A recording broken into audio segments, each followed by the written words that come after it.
फारूक अब्दुल्ला, उमर अब्दुल्ला, महबूबा मुफ्ती को बिल्कुल समझ लेना चाहिए कि राजनीति में अब आपकी कोई औकात नहीं है, कोई हैसियत नहीं है कि 370 को आप छेड़ सकते। अभी तो आपको नज़रबंद करके रखा गया था, अभी आपको देश से बाहर निकाल दिया जाएगा अगर जम्मू कश्मीर की अस्मिता से छेड़छाड़ की। तमाशा बना दिया आपने।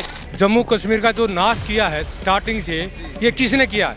मैं एक फौजी हूँ, हमारे को पत्थर मारे हैं, किसने मरवाए हैं? कांग्रेस ने तो ये मैं बुबार उमर अब्दुल्ला ने ये भी बोला था 370 हटा को दिखाओ, लाल चौक पे तिरंगा लहराता। आने वाले किसी भी समय में धारा 370 नहीं हटेगी। वहाँ के लोगों को स्वतंत्रता मिलनी चाहिए। धारा 370 हटने के बाद मिली है और वो किसी भी हालत में नहीं हटेगी।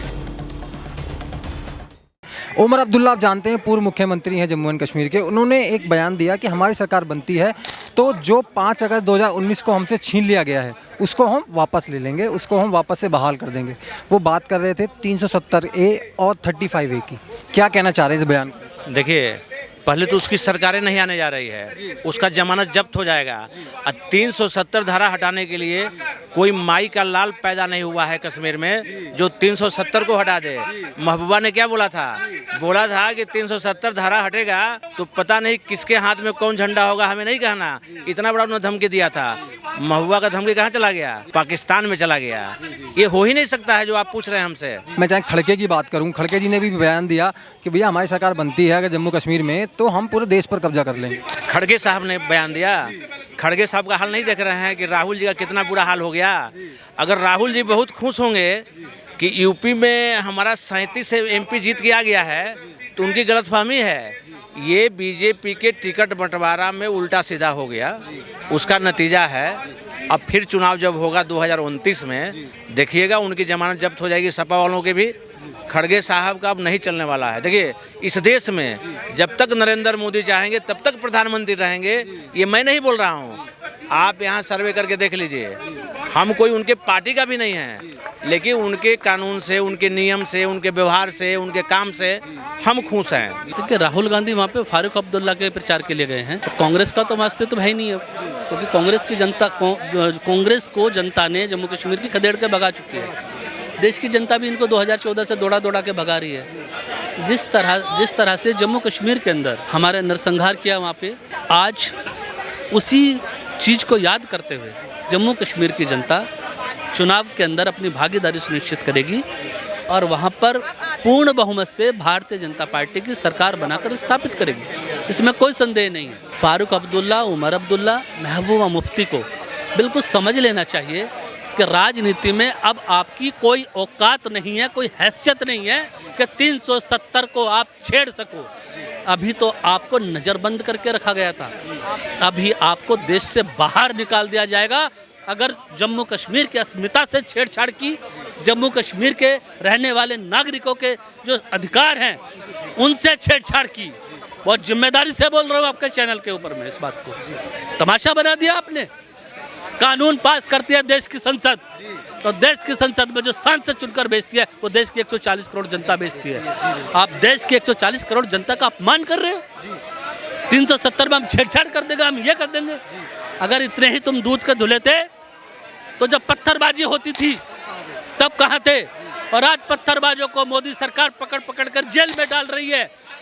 तो आपके खानदान के लोग कागज लेके आते हैं, मेरे बेटे को छोड़ दो, मैं भारत का रहने वाला हूँ, ये रहे मेरे पेपर। जब मोदी सरकार NRC CAA लागू कर रही थी तब आप पेपर नहीं दिखाते थे। अब पत्थरबाजों को जेल में डाला जा रहा है, मुकदमे लगाए जा रहे हैं, तो कागज दिखा रहे हो। हमारे पास कागज है। जब CAA NRC लग रहा था, लागू हो रहा था, तब विरोध कर रहे थे। कागज नहीं दिखाएंगे, कागज भी दिखाओगे और रहना है देश में तो भारत के संविधान के अनुसार रहना। जम्मू कश्मीर का जो नाश किया है स्टार्टिंग से, ये किसने किया है? मैं एक फौजी हूँ, हमारे को पत्थर मारे हैं, किसने मरवाए हैं? कांग्रेस ने।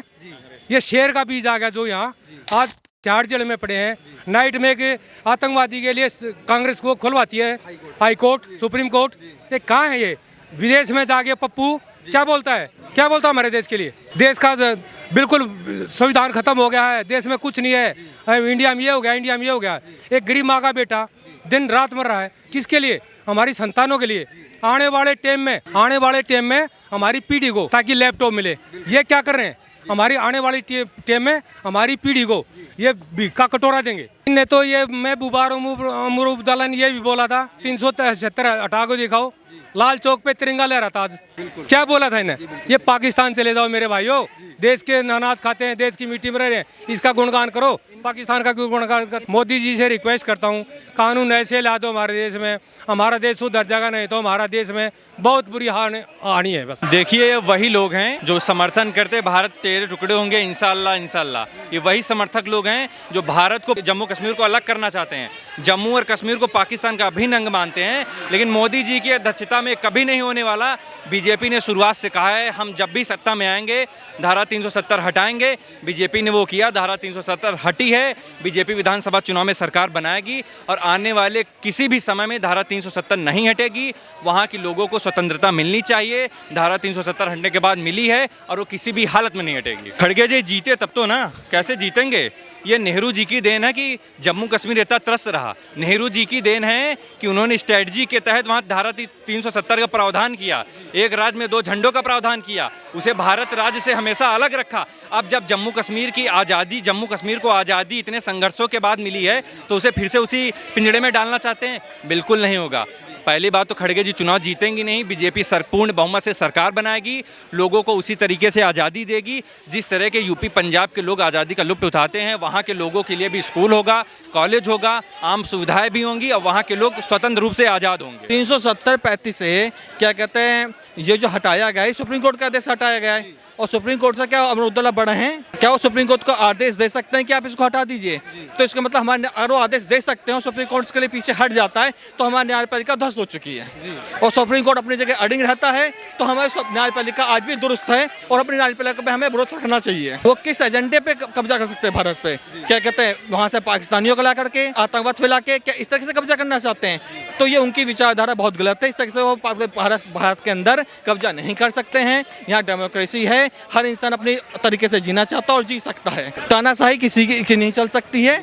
और सोचा कि हम आकर के वहाँ से सपोर्ट लेकर के आ जाएं, वहाँ से जम्मू कश्मीर में वहाँ से सपोर्ट पाकिस्तान का लेकर के आ जाएं, अदर कंट्रीज़ का लेकर के आ जाएं। और क्या कहते हैं, कुछ और कंट्रीज हैं जैसे कि अमेरिका हैं जो सपोर्ट कर रही हैं आजकल, इंडियन पॉलिटिकल्स को इन्फ्लुएंस कर रही हैं, डिस्टर्बेंस कर रही हैं, किसी सपोर्ट लेकर के आ जाएं, तो वो ऐसा कुछ नहीं कर सकते। हमारे देश का आज के डेट में युवा जागरूक है और हर देशवासी अपने आप को जानता है उसका अधिकार क्या है और देश कैसे सुरक्षित कराया जाएगा। जी, ये फारूक अब्दुल्ला या उमर अब्दुल्ला या महबूबा या कांग्रेस, इनका ये सपना ही रह जाएगा। अब मोदी जी आ गए हैं, मोदी जी ने छाती ठोक करके 370 हटाई है। आज जिस जगह पे पत्थर चला करते थे, ये लाल चौक है, अपना तिरंगा नहीं फहराने देते थे, आज वहाँ तिरंगा भी फहर रहा है, रैलियां भी निकल रही हैं और शान से लोग घूम रहे हैं, घूमने वाले भी जाते हैं कश्मीर, किसी को कोई दिक्कत नहीं है। आज पहली बार कश्मीर के अंदर हमारे भारत का मुख्यमंत्री होगा हिंदू मुख्यमंत्री। फारूक अब्दुल्ला वगैरह कोई कुछ नहीं आएगा। 370 हट गई तो हट गई।